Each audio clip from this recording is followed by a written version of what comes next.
Nuevamente está con nosotros nuestro amigo, el profesor, economista, profesor en la UAS, Francisco Tavares Vázquez, que junto a nuestro amigo también, Matías Bosch Carcuro, realizaron para la universidad, ¿no? Para la Universidad de la UAS y la Facultad de Ciencias Económicas y Sociales de la Alta Casa de Estudios, pues un nuevo informe sobre fiscalidad y gasto tributario. Y señores, el Estado Dominicano dejó de recaudar en 2025 383.566 millones en beneficios tributarios. Francisco, ¿cómo vamos? Bueno, contento de estar por aquí y sobre todo compartir con ustedes los hallazgos de este estudio que definitivamente nosotros hemos querido darle un matiz siempre crítico, pero siempre de una perspectiva crítica, pero propositiva, sobre todo, no para llamar al alarmismo, sino para que la ciudadanía sepa, en definitiva, cuáles son las prioridades en términos fiscales del Estado Dominicano. Se supone que el gasto tributario, Francisco, se debe, sobre todo por parte del gobierno, ¿no? Debe tener como prioridad el desarrollo. Buscar eso, ¿no? Invertir para el desarrollo de la sociedad, de la gente, de los sectores productivos, ¿no? En todo orden. Pero ¿cuáles son los puntos que tú entiendes son privilegio, indican privilegio y que laceran fuertemente al dominicano de a pie?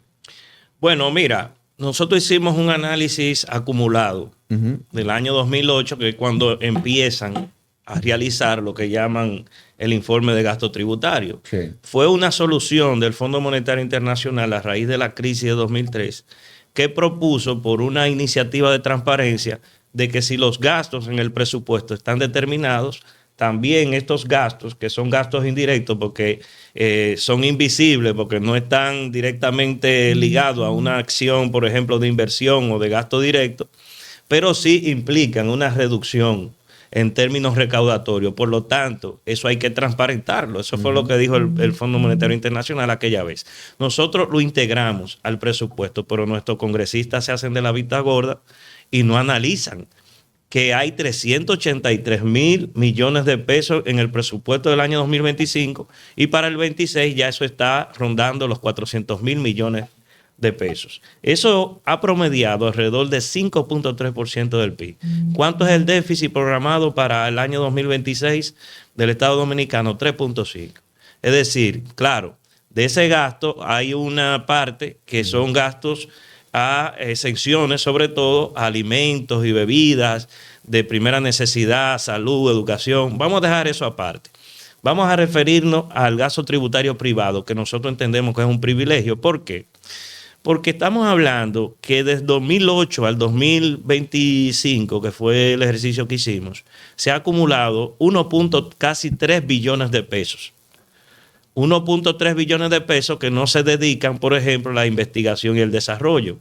El Fondo CID, por ejemplo, te voy a dar este dato, desde 2020, cuando se creó, hasta la actualidad, solo se ha gastado en ese rubro tan importante para el desarrollo nacional, para la investigación, para el aumento de la productividad y el crecimiento, porque es lo que crea la inventiva. La economía no funciona si no genera cosas innovadoras que sean capaces de aumentar la productividad. Y eso lo da la tecnología. Es decir, que eso viene de la investigación. ¿Cuánto ha gastado el Fondo CID? 2.500 millones de pesos.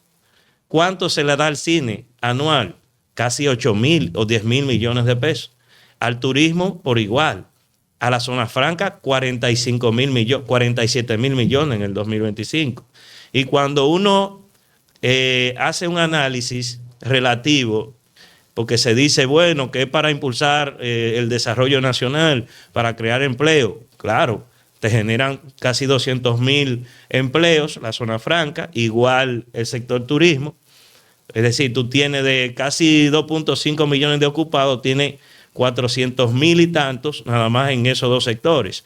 Pero cuando tú analizas el costo que implica para el Estado sostener esos 400.000 empleos, te dan el sector zona franca cerca de 198 millones por cada empleo sostenido, es decir, generados en ese sector. En el turismo son 65 millones y en el cine 300 y pico de millones, porque según datos de la Dirección General de Cine, hay alrededor de 25,000 profesionales y empleos directos e indirectos que genera la actividad cinematográfica.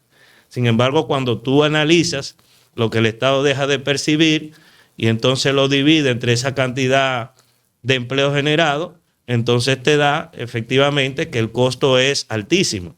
Y entonces uno se pregunta aquí, ¿cuál es la prioridad en términos fiscales del Estado Dominicano? Entendiendo que aquí se armó un show grandísimo porque no querían indexar los tramos del impuesto sobre la renta que van a beneficiar a los trabajadores dominicanos. Repite eso de lo que deja de percibir el gobierno por cada empleo de zona franca. Por cada empleo de zona franca le cuesta al Estado sostenerlo cerca de 200 millones de pesos. Por cada empleo. Porque si tú tienes 200,000 empleos que te genera la zona franca y está dejando de percibir casi 50,000, divide 50,000 millones entre 400,000 empleos, ¿cuánto te da? Te da casi 200 millones. Entonces son discusiones que hay que tener aquí. Porque el gasto tributario, en lugar de ser un ejercicio de transparencia, pero también un mecanismo para impulsar el desarrollo nacional, para impulsar, por ejemplo, zonas geográficas que están económicamente rezagadas, se han constituido en privilegios que vienen a prácticamente a profundizar el nivel de desigualdad y la concentración de la riqueza. Lo ha dicho el informe de desigualdad mundial, que no lo hicieron aquí en República Dominicana. En el 2025, el 50% de los dominicanos más pobres, de menos ingresos, solo tienen acceso al 4.5% de la riqueza.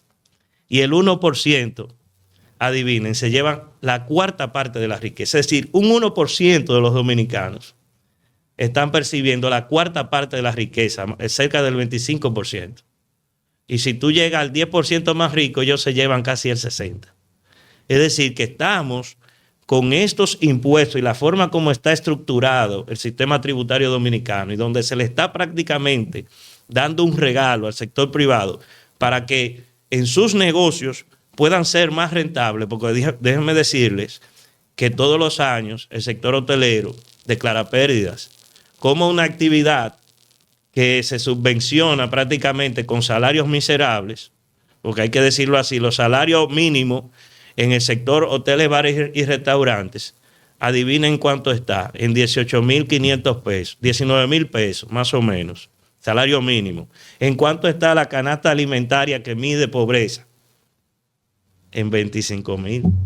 Ya tú sabes. Entonces, para vivir un hogar en República Dominicana por encima del umbral de la pobreza, ese es el umbral, 25,000 pesos, pero todos sabemos que una cosa es la realidad económica en los datos que se ajustan según los intereses de los mismos tecnócratas, porque aquí un hogar de 3 personas no vive con 25,000 pesos de forma decente, porque claro, la canasta familiar promedio nacional anda en los 50,000. Sí, hay que está bordeando los 50,000. No, 25, ahora, aclara eso. Porque para el cálculo. Aclara la diferencia de la canasta familiar y la canasta que acaba de decir que son 25,000 pesos. La de 25,000 pesos es la que asume el Ministerio de Economía, de Hacienda y Economía, porque ya se fusionaron, para medir pobreza.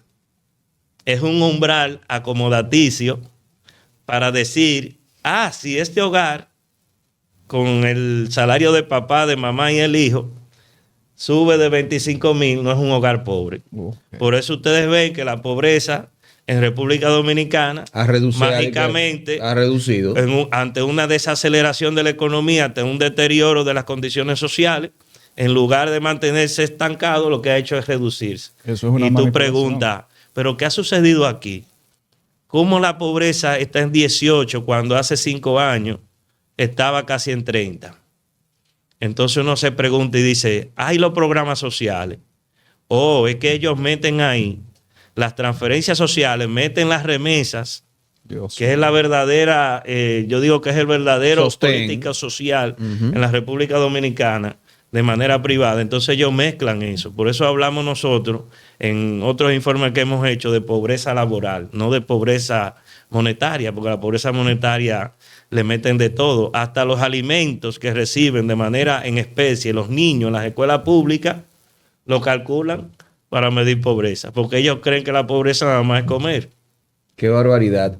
Pero quiero que hablemos, por ejemplo, del turismo ahí, Francisco. O sea, a mí me llama mucho la atención. ¿Cómo va a ser que en turismo uno tenga que subvencionar una actividad cuando hay 18,000, ¿cómo es? 18,500 pesos el salario mínimo ahí y las condiciones de vida son horribles de esos, de vida de esos empleados, pero también de la zona franca.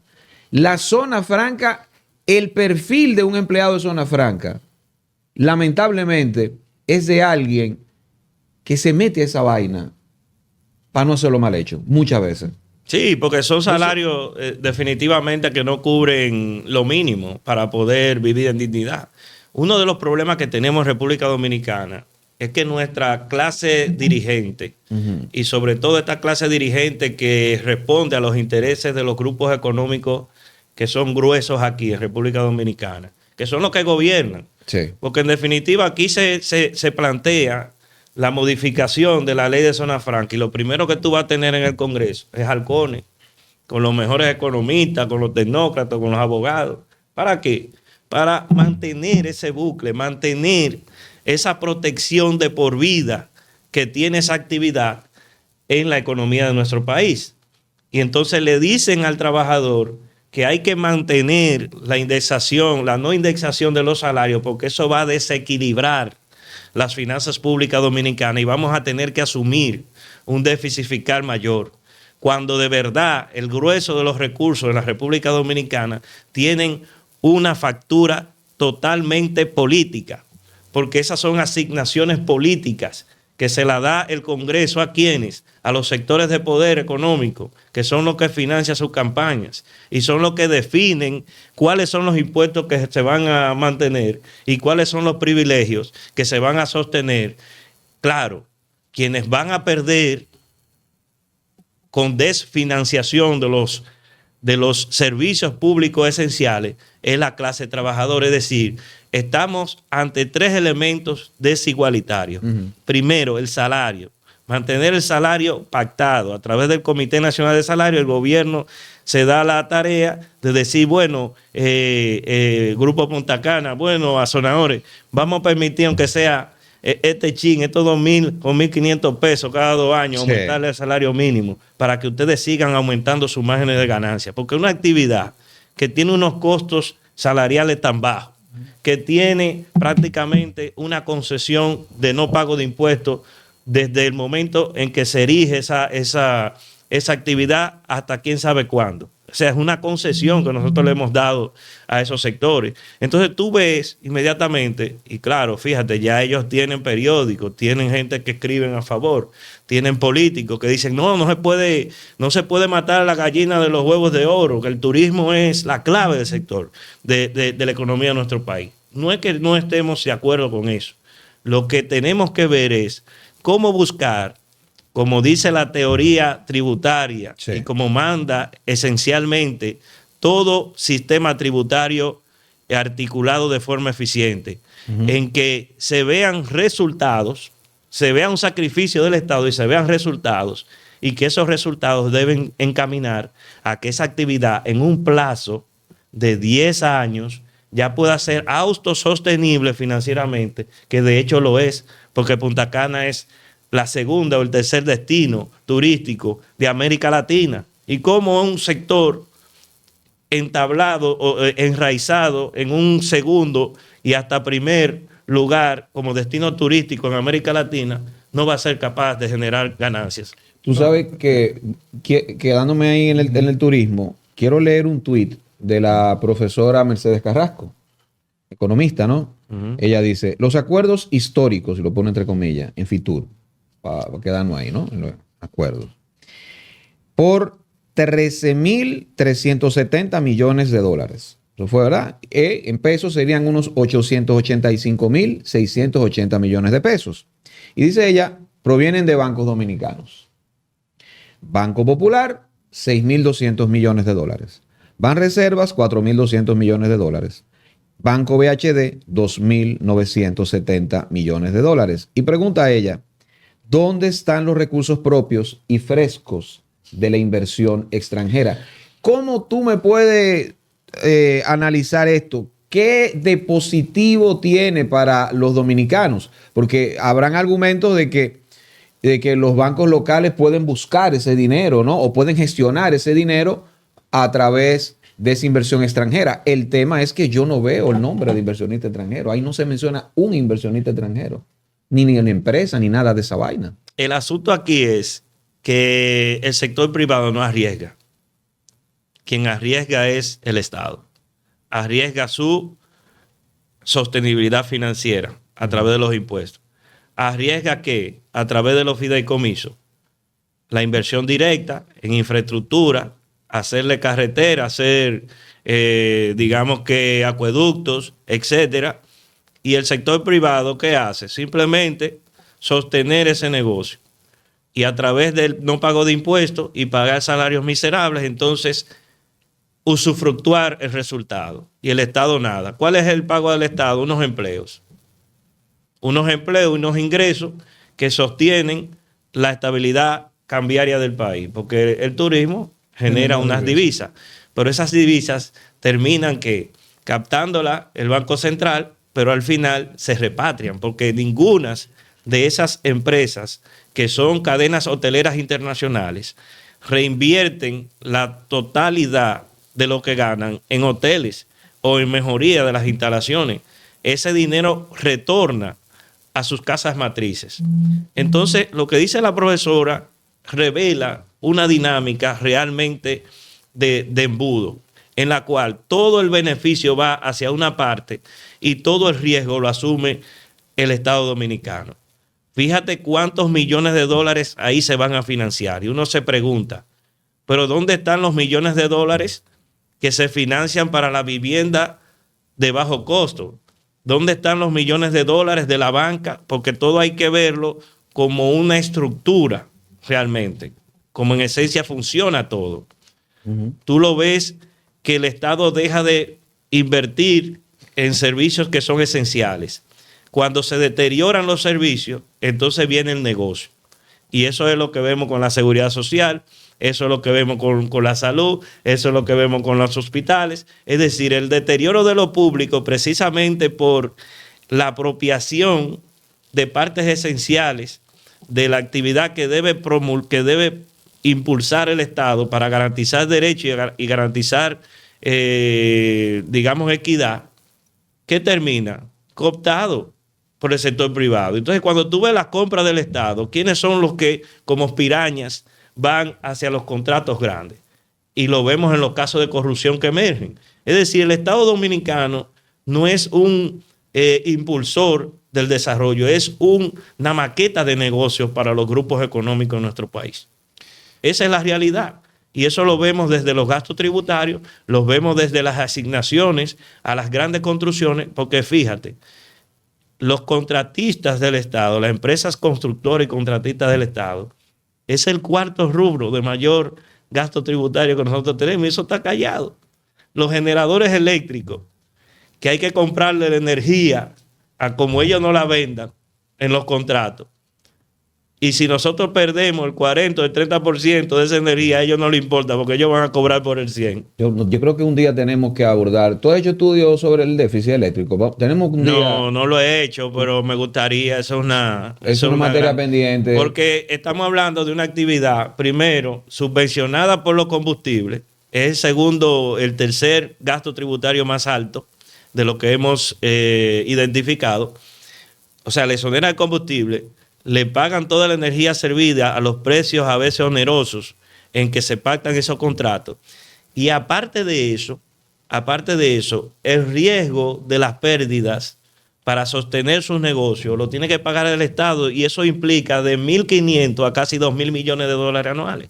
Tú sabes que, hablando de ese negocio tan decente y tan pulcro que son los bancos, tú sabes que en el sector eléctrico, el único que tiene acceso a créditos internacionales y que los bancos internacionales se matan por darle crédito a los generadores eléctricos.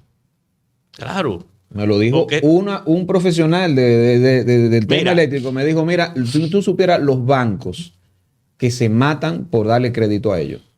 Porque los generadores son lo que es. es un negocio seguro por todas las partes. Un seguro es un seguro. O sea, tú inviertes en el sector eléctrico, tu planta, tú la mantienes, le vendes energía al Estado mediante un contrato leonino cuando viene a ver, porque se conecta con, tú sabes, amiguitos de lo que llaman el capitalismo de amigos. O sea, hay un político que dirige el Ministerio de Energía y Minas y está muy, muy en boga de que las mismas estructuras de poder en el Estado son delegados de personas que han servido a esos grupos económicos. Nada más hay que ver quiénes dirigen los ministerios en este país, qué hacían antes de llegar al gobierno. Muchos de ellos fueron asesores del CONE y ahí uno ve claramente cómo la captura del Estado de alguna manera perjudica la capacidad del Estado incluso para imponer políticas públicas en favor de la grande mayoría. Porque aquí se está gobernando y se está definiendo una política económica basada en hacer negocios, pero para los mismos de siempre. O sea, para un conjunto de personas que van a estar ahí independientemente de quién llegue, hasta que definitivamente aparezca un ciudadano o ciudadana que concite el apoyo popular verdaderamente, porque bajo las estructuras partidarias que tiene el sistema político dominicano, no creo que haya posibilidad de hacer un gobierno verdaderamente, como llama la democracia, para el pueblo y con el pueblo. Yo me quedé con el asunto del turismo y el dato que tú acabas de dar, que esta industria pues declara pérdida todos los años. Todos los años. Entonces, porque estamos claros que hay un bombardeo de publicidad positiva sobre la industria del turismo. Siempre exhiben números, escriben reportajes de que es una industria que es la industria dominicana, que es la que más produce, van contando los turistas, este tema de Fitur, pero eso no tiene sentido. Entonces, todos los años van declarando pérdida. Entendemos entonces que eso significa que los trabajadores del turismo no reciben bonificaciones. Aparte de eso, vemos cómo los empleos de servicios en la zona de turismo están siendo reemplazados por extranjeros, cada vez más. Es decir, que si nosotros los dominicanos somos socios de ese negocio porque lo subvencionamos, entonces ese negocio a cada año dice, bueno, perdimos. Y aparte, ni siquiera ya podemos contar con que tiene un impacto positivo en los niveles de desempleo del dominicano. Entonces, fíjate, tú acabas de dar una clave. Los hoteles deben declarar de manera, vamos a decir, no, lo hacen de manera de informativa a la DGI. O sea, ellos saben que no van a pagar impuestos, pero le envían, ¿verdad?, sus declaraciones. Siempre hay pérdida. ¿Cuáles son las razones por qué no hay pérdida? Una de ellas es que los contratos laborales, lo que son empresas o cadenas hoteleras que viven en otra realidad laboral en sus países de origen. Entonces ellos no pueden aplicarle una realidad a sus empleados en Europa o en Estados Unidos, donde quiera que estén, y aplicar otra diferente en República Dominicana. Es decir, los contratos de trabajo para esos trabajadores europeos y para los dominicanos en las letras son iguales. Y entonces ellos tienen derecho tienen derecho a bonificación por los resultados positivos en la rentabilidad o en las utilidades de esas empresas. Entonces, ¿qué hacen los hoteles? Declaran pérdida para no pagar bonificaciones. Entonces, todos los años les reportan a los trabajadores del sector hotelero de que como no generaron utilidades, no va a haber distribución de bonificación por ese concepto. Fíjate que todo es el mínimo costo posible y la extracción mayor de renta, porque eso hay que decirlo así, eso no es utilidad, eso es renta. Nosotros en economía distinguimos utilidades, las utilidades se generan en base a la buena gestión. Las rentas se generan por contubernios y mamotretos, ¿verdad?, que se dan en la conformación de la responsabilidad tributaria, pero también de cómo el Estado de alguna manera facilita la explotación laboral en esos sectores. Es decir, tenemos un sector que para la prensa es el buque insignia del crecimiento económico, que genera una imagen positiva para el país. De hecho, con la forma en que ellos lo informan y cómo se maneja mediáticamente, es difícil que una persona te hable mal sobre el turismo. Pero nosotros que vivimos estudiando el tema desde el punto de vista de los sacrificios que tiene que hacer la República Dominicana para sostener esa imagen, entonces nos damos cuenta que los efectos sociales son mayores que el beneficio percibido.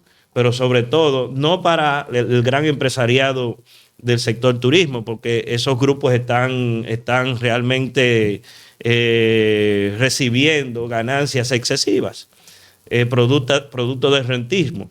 Pero si miramos las zonas donde se ha instalado prácticamente el turismo, no vemos mejoría en la gente que vive en esa zona. O sea, ustedes no se han dado cuenta que en la zona periférica de Punta Cana, de Bávaro, etcétera, donde vive la gente que trabaja allí, que se desplaza desde el sur, desde el Cibao, para trabajar en la industria hotelera, esa gente realmente termina sus vidas físicamente muy deteriorados. Muy deteriorados. Yo conozco la realidad porque he hecho estudios sobre las condiciones de los trabajadores del sector construcción y el sector turismo, que lo hicimos el año pasado para para las centrales sindicales de este país, y ciertamente ahí nosotros vimos la realidad concreta. Ahí hay gente que sale con problemas ortopédicos, con problemas de espalda, ya que no a los 50 o 40 años están prácticamente en condiciones físicas precarias.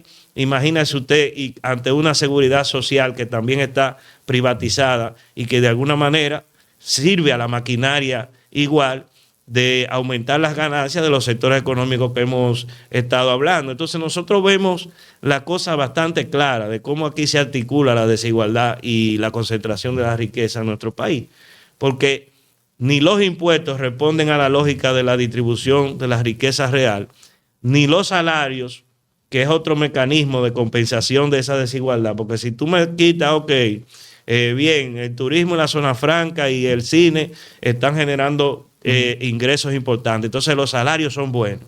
Entonces tú me dices, bueno, estamos compensando porque hay una redistribución, no estamos pagando impuestos, esta actividad no paga impuestos, pero los trabajadores del sector hotelero, de la zona franca y del cine tienen salario por encima del promedio nacional. Que tienen capacidad de consumo y para dinamizar la economía. Entonces, ustedes se fijan cómo es que está esta dinámica. Y por el otro lado, pero antes de otro elemento que pudiera corregir eso lo que pudiera, es la seguridad social, no está haciendo nada. Vamos a hablar de eso. Pero también el asunto de la mano de obra extranjera en el sector servicio. Aparte que le pagan una miseria, como tú bien lo dices, pero esa miseria, de eso va muy poco a la economía nacional, porque la mayoría lo saca del país. Claro. La mayoría lo saca del país. Nosotros podemos ver, que hay sitios donde empresas remesadoras, donde si tú vas a hacer un envío tienes que llegar bien temprano porque la fila es tremenda y la mayoría son extranjeros que van, lo poco que ganan, a mandarlo a su familia en el extranjero. Entonces también ese dinero no impacta aquí. Sí, lo que pasa es que eso beneficia a los mismos grupos, porque fíjate qué es lo que sucede.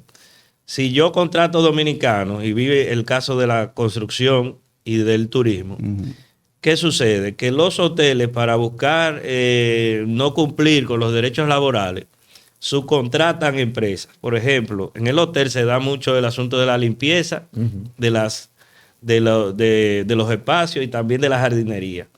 El hotel, en lugar de contratarlo directamente, lo que hace es que subcontrata a otra empresa.